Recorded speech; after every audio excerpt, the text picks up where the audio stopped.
नमस्कार. तृप्तीज किचन कट्टामध्ये पुन्हा एकदा खूप खूप मनापासून स्वागत. आपल्याकडून बऱ्याचदा भात शिल्लक राहतो किंवा रात्रीचा शिळा भात असतो. तो सकाळी त्याचं काय करायचं हेच कळत नाही. पण आज मी तुमच्यासोबत मस्त जाळीदार असा पदार्थ तुमच्यासोबत शेअर करणार आहे, जो खाण्यासाठी खूप मौसूद लागतो आणि घरातल्यांना कळणार सुद्धा नाही, की हा रात्रीचा भात आपल्याला नाश्ता म्हणून वाढलेला आहे.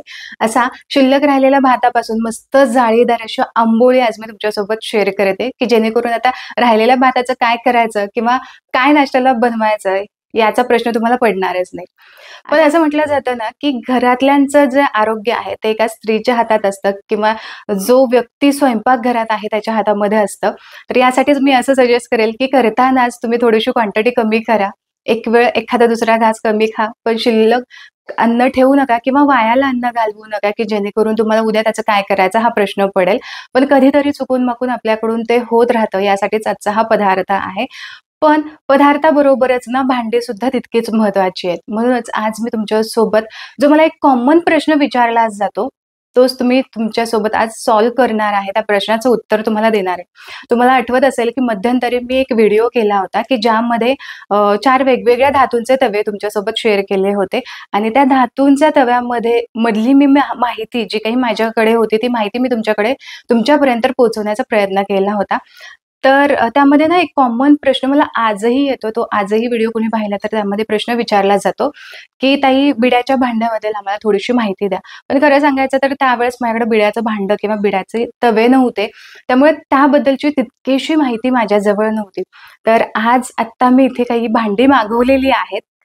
तर आज मी इथे इंडस व्हॅलीमधून बिडाची भांडी मागवलेली आहेत. तर मी ही इंडस व्हॅलीमधूनच का घेतली? लोकल मार्केटमधून का नाही घेतली? तर याची प्रश्नांची उत्तरं मी आज तुमच्यासोबत तर शेअर करणारच आहे आणि एक छानसा असा एक्सपिरियन्स सुद्धा तुमच्यासोबत शेअर करणार आहे. तर झालं होतं असं, की एक दिवस असंच आम्ही मैत्रिणी-मैत्रिणी ग्रुपमध्ये गप्पा मारत होतो आणि बिडाच्या भांड्याविषयीचा विषय निघाला. तर मग मला तर आयताच विषय मिळाला, कारण मला बिडाच्या भांड्याविषयी माहिती जाणून घ्यायची होती आणि मला सुद्धा भांडी घ्यायची होती. त्यातली एक जी मैत्रीण होती तिचा अनुभव खूप खराब होता. दुसरी मैत्रीण होती, की तिचा अनुभव मात्र खूप छान होता. मग तर मी खूप कन्फ्यूज झाले. आता काय करायचं?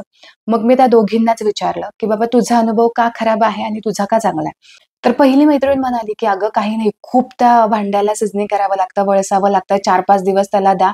खूप तेल ओतावं लागतं, कांदा परतावा लागतो आणि खूप ते झंझट आहे. त्यातूनही डोसे जर व्यवस्थित झाले नाही तर झालं, ते भांडं वायालाच जातं."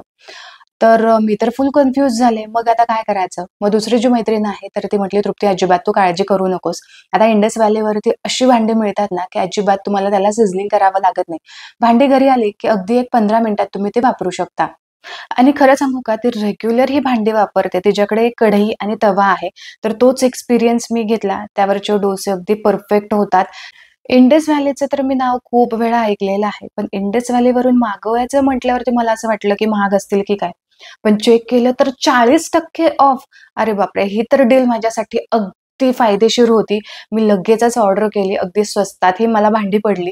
या 3 भांड्याच्या कॉम्बो सेटवरती मला हा तडका पॅन सुद्धा अगदी फ्री मिळालाय आणि स्क्रीनवरती दिलेला जर तुम्ही कुपन कोड वापरला तर तुम्हाला आणखीन 12% ऑफ मिळणार आहे. आहे की नाही फायदेशीर डील?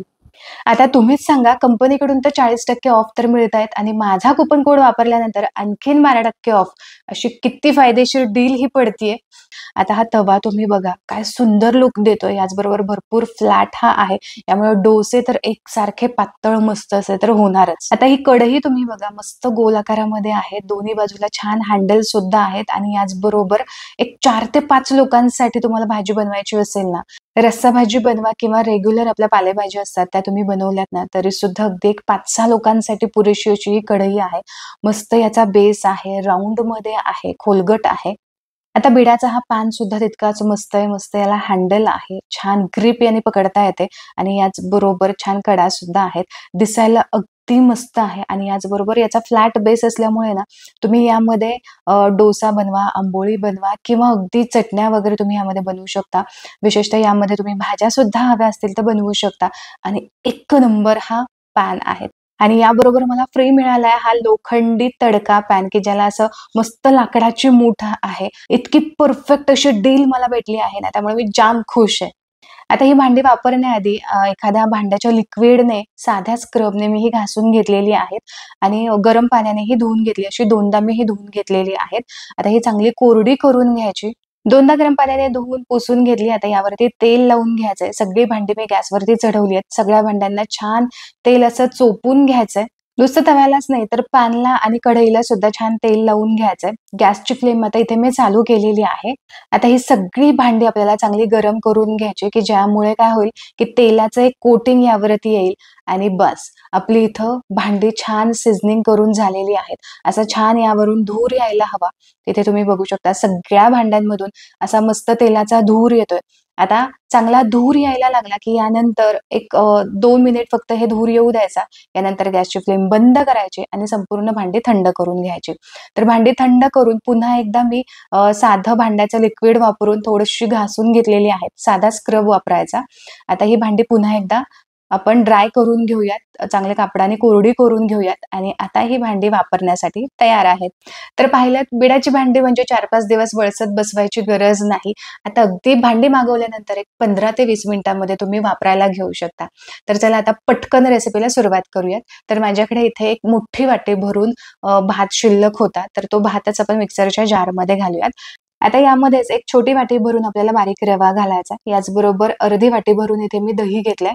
आता याच वाटीने अर्धी वाटी पुन्हा यामध्ये पाणी घालायचंय.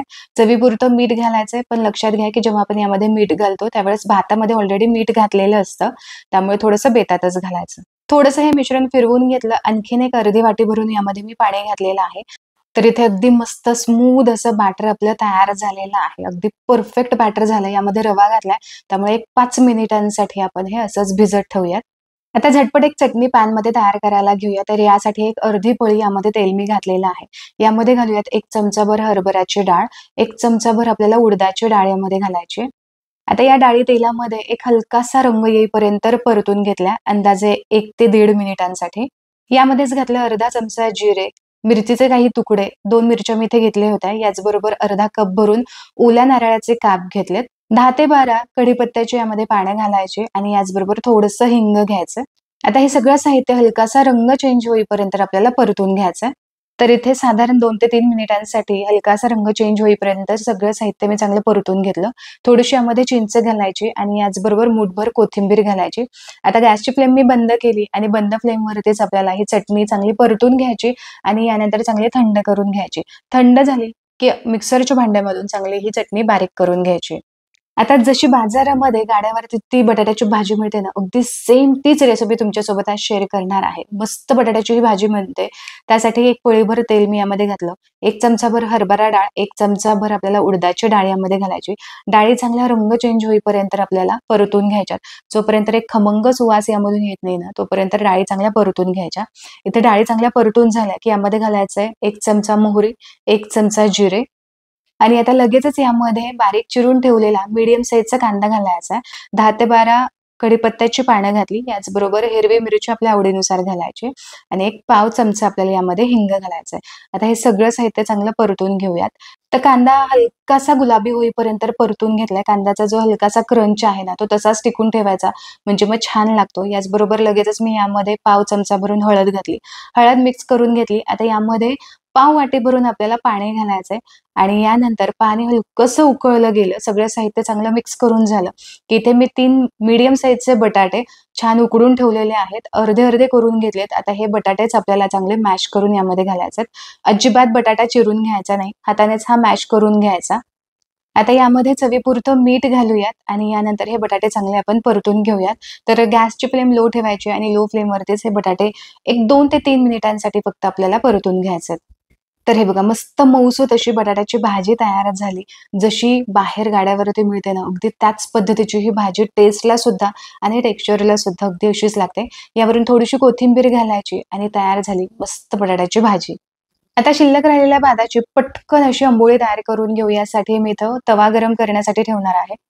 चटणी आणि बटाट्याची भाजी करेपर्यंत हे बॅटर सुद्धा अगदी चांगलं भिजलं जातं. तुम्ही इथे बघू शकता मस्त याची कन्सिस्टन्सी झालेली आहे. आता यामध्ये काय करायचंय, 1 पाउच भरून आपल्याला इनो घालायचंय. आता हा इनो ॲक्टिव्हेट करून घ्यायचा आणि चांगला मिक्स करून घ्यायचा. इथे आपलं मस्त आंबोळी बनवण्यासाठी बॅटर तयार झालं. पटकन आंबोळी बनवायला घेऊया. तर यासाठी तवा चांगला गरम झाला की यावरती तेल आपल्याला घालायचंय आणि तेल चांगलं गरम झालं धूर येईपर्यंत की लगेचच हे तेल आपल्याला पुसून घ्यायचंय आणि यानंतर यावरती थोडंसं आपल्याला पाण्याचा हबका मारायचा आहे. आणि आता हे पाणी सुद्धा पुन्हा आपल्याला पुसून घ्यायचं, म्हणजे तव्याचं जे टेम्परेचर आहे ते अगदी व्यवस्थित होतं. आता मात्र यावरती आपण बॅटर घालू शकतो. बॅटर घालायचं, हलकंसं ते पसरवून घ्यायचं. आपली पहिलीच आंबोळी आहे, त्यामुळे लगेचच एक्सपेक्ट करू नका, की अगदी परफेक्टच होईल. पहिल्या 1-2 आंबोळ्या किंवा डोसा परफेक्ट होणार नाही, पण तुमचं बॅटर इथे अजिबातच व्हायला जाणार नाही, याची मात्र खात्री मी तुम्हाला देते.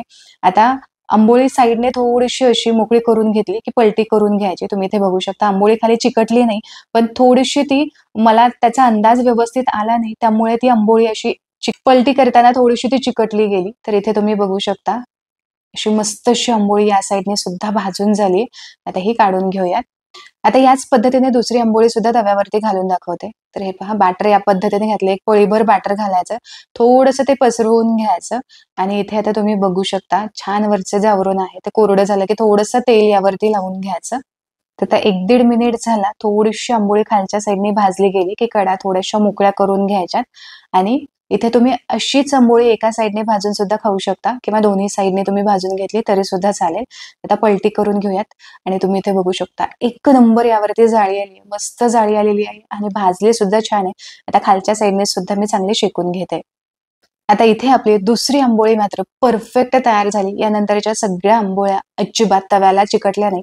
पहिली अंबोळी करताना मला थोडासा तव्याचा अंदाज आला नाही, म्हणून ती अंबोळी थोडीशी माझ्याकडून बिघडली गेली. पण यानंतर मात्र सगळ्या अंबोळ्या अगदी मस्त नॉनस्टिक तव्यासारखा हा तवा वर्क करत आहे. आता मात्र मला अजिबात चिंता नाही. यासोबत मस्त अशी बटाट्याची भाजी आणि चटणी सर्व्ह करूयात. चटणीला मी तडका दिलेला नाही, पण तुम्हाला जर आवडत असेल तर तुम्ही चटणीला तडका सुद्धा देऊ शकता. तर हे बघा मस्त लुसलुशीत अशा शिल्लक राहिलेल्या भाताच्या आंबोळ्या इथे तयार झालेल्या आहेत. तर हे पहा किती तुम्ही गुंडाळलीत किंवा किती काही केलं तरी सुद्धा ही आंबोळी मस्त आहे तशी होते आणि मस्त लुसलुशीत झाली. आशा करते की आजचा हा व्हिडिओ तुम्हाला आवडला असेल आणि उपयुक्त वाटला असेल. व्हिडिओ आवडला तर व्हिडिओला लाईक जरूर करा, तुमच्या मित्रपरिवारामध्ये शेअर करा. पुन्हा भेटूया अशाच एका मस्त रेसिपी सोबत. तोपर्यंत स्वस्थ राहा आणि मस्त मस्त खात राहा.